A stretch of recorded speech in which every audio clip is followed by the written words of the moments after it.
pagi anak-anak semua. Gimana nih kabarnya hari ini? Aku berharap kita semua dalam keadaan yang baik-baik saja. Oke, sebelum kita memulai devosi kita pada pagi hari ini ya, dan melakukan aktivitas kita masing-masing, kita mau bersatu dalam doa dulu. Yuk, semuanya lipat tangannya, tutup matanya, tundukkan kepala. Ibu akan pimpin dalam doa. Tuhan, terima kasih untuk berkat dan penyertaan dalam kehidupan kami, sehingga pada pagi hari ini ya Tuhan, kami bisa ya Tuhan duduk diam ya Tuhan untuk mendengarkan devosi yang diberikan oleh guru kami. Kiranya Engkau berkati devosi kami dari awal, pertengahan hingga akhir. Dalam nama-Mu Tuhan Yesus kami sudah berdoa dan mengucap syukur. Haleluya. Amin. Oke, devosi pada pagi hari ini diberi judul Anugerah Allah di dalam Kristus. Diambil dari Kolose 1 ayat 15 sampai 23. Ibu mau bacakan untuk kalian semua. Kalian bisa dengarkan dengan baik. Oke. Kolose 1 ayat 15 sampai 23 dengan judul perikop keutamaan Kristus. Ayat 15, Ia adalah gambar Allah yang tidak kelihatan, yang sulung, lebih utama dari segala yang diciptakan. Karena di dalam Dialah telah diciptakan segala sesuatu yang ada di surga dan yang ada di bumi, yang kelihatan dan yang tidak kelihatan, baik singgasana maupun kerajaan, baik pemerintah maupun penguasa.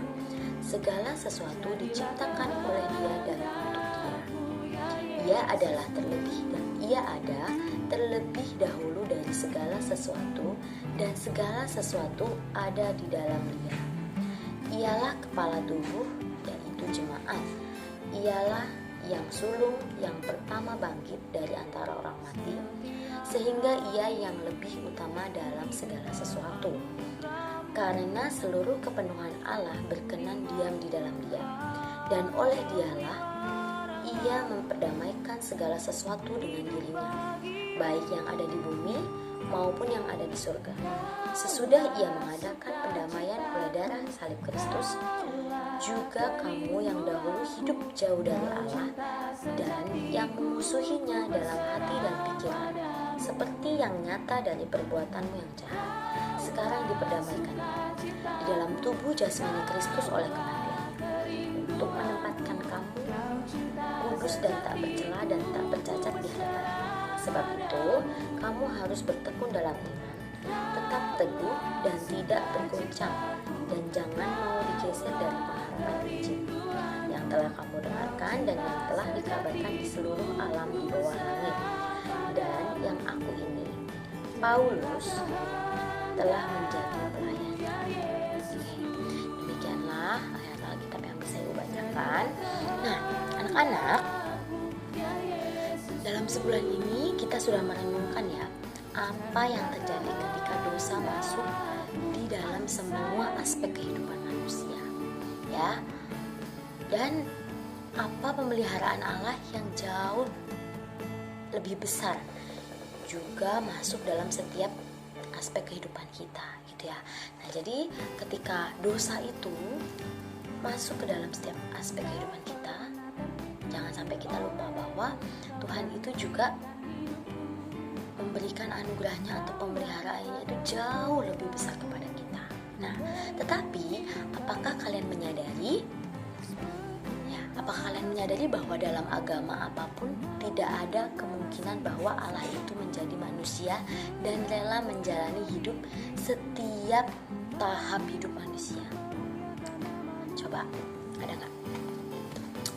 Oke, nah Tuhan Yesus itu rela lahir ya. Nah, waktu lahir Tuhan Yesus bayi atau langsung gede? Bayi dulu ya, Tuhan Yesus bayi. Ya, lahir itu menjadi bayi dulu, digendong Maria ya, dari umur 1 bulan ya. Seperti manusia pada umumnya, seperti kalian pada waktu kalian lahir, kalian besar ya, kalian umur 1 bulan, umur 2 bulan masih digendong, umur 2 tahun harus belajar merangkak, umur 3 tahun belajar berjalan, berlari dan sebagainya. Tuhan Yesus juga melakukan hal yang sama, atau Tuhan Yesus juga mengalami hal yang sama ya. Karena Tuhan Yesus itu benar-benar 100% manusia, tapi kita juga harus ingat bahwa Tuhan Yesus itu juga 100% Allah. Nah, Tuhan Yesus rela lahir menjadi manusia, menjadi bayi biasa yang juga harus bertumbuh secara fisik ya, dan juga karakter. Nah, Tuhan Yesus dipelihara dari kecil oleh siapa? Ayah dan ibunya Yesus siapa? Ya, benar. Ya, dipelihara dari kecil oleh Maria dan juga Yusuf. Ya, ada di dalam sebuah keluarga juga ya, menaati orang tua, belajar firman. Nah, Tuhan Yesus Allah kita yang sangat agung dan besar, bahkan apa? Menaati ayah dan ibunya, yaitu Maria dan juga Yusuf. Nah, sekarang kita apakah sama seperti Yesus, juga menaati orang tua dan juga mau belajar firman Tuhan dari kecil dan juga bertumbuh hikmatnya setiap harinya? Ya, kadang kalau kita bertemu dengan anak-anak yang kecil itu, kita selalu bilang ya, ih, kamu itu nggak tahu ya kalau itu tuh bahaya. Nah, biasanya kalian bilang seperti itu ya. Nah, itulah kalian waktu kecil, kalian belum sepenuhnya tahu. Tapi ketika kalian bertumbuh menjadi dewasa ya, nah, kalian mulai tahu mana yang benar yang harus dilakukan dan mana yang salah dan tidak harus dilakukan. Maka dari itu Yesus itu bertumbuh baik dari fisik maupun dari karakternya. Nah, setelah dewasa Tuhan Yesus itu juga bekerja ya, sama pada umumnya ya, seperti manusia pada umumnya ya. Tuhan Yesus itu bekerja dan juga akhirnya mulai untuk melakukan pelayanan. Nah, Tuhan Yesus itu juga mengalami yang namanya kepanasan, kedinginan, lapar, haus, apalagi ngantuk ya, diterpa gelombang laut, dan akhirnya yang terakhir Tuhan Yesus ternyata juga pernah dihianati oleh Yudas. Yudas itu salah satu murid Tuhan Yesus ya. Ada yang masih ingat ada berapa murid Tuhan Yesus? Ya, benar, murid Tuhan Yesus ada 12. Dan salah satunya yaitu Yudas ya. Yudas yang telah mengkhianati dia. Dan ternyata Tuhan Yesus itu juga pernah merasakan ketidakadilan ya, dan dia dijatuhi hukuman mati. Nah, ia merasakan semua kesakitan baik hati maupun tubuh yang mungkin dialami manusia. Namun di atas kayu salib Tuhan Yesus itu yaitu menanggung dosa kita dan menebus kita. Nah, kebangkitannya dan kematiannya memungkinkan kita mendapatkan harapan hidup kekal bersama Allah selamanya. Nah, Kristuslah anugerah terbesar kita.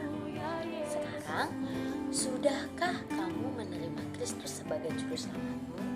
Sebagai juru selamatmu yang menebus dosamu di kayu salib ya, yang rela menebus dosa kita semua, mati, mengalami kesakitan ya, dicambuk, dihina, diludahi untuk menebus dosa kita.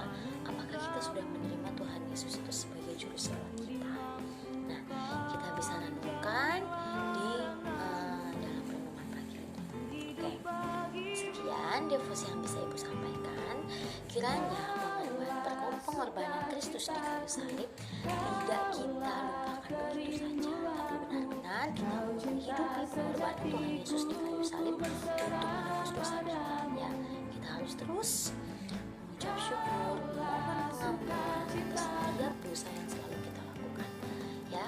Kita mau sama-sama memperbaiki setiap tingkah laku, setiap sikap, dan apapun yang itu mengarah kepada dosa. Oke, nah sekian devosi dari Ibu. Kita mau sama-sama mengakhiri devosi ini. Kita mau bersatu dalam doa. Semua lipat tangannya, tutup matanya, kita berdoa. Tuhan, kami sungguh mengucap syukur untuk devosi pada pagi hari ini ya Tuhan, yang mengingatkan kepada kami ya Tuhan Yesus, di mana Engkau telah mati, bangkit ya Tuhan untuk kami semua ya Tuhan, terutama Engkau juga sudah lahir ya Tuhan bagi kami ya Tuhan, untuk menggenapi firman Allah, yaitu Engkau datang ke dalam dunia dan menebus dosa kami ya Tuhan Yesus. Terima kasih ya Tuhan, terima kasih untuk setiap pengorbanan-Mu. Ajarkan kami untuk selalu taat kepadamu, ajarkan kami untuk selalu mengucap syukur ya Tuhan dan memohon ampun kepadamu ya Tuhan Yesus. Terima kasih ya Tuhan, hari ini kami serahkan ke dalam tangan kuasa-Mu. Kiranya Engkau Allah yang terus menyertai kami, yang terus memberikan anugerah yang besar kepada kami ya Tuhan Yesus. Terima kasih ya Tuhan, ampuni segala dosa dan kesalahan kami. Dalam nama-Mu kami sudah berdoa dan mengucap syukur. Haleluya, amin. Selamat pagi semuanya, selamat beraktivitas. Tuhan Yesus memberkati. Dah.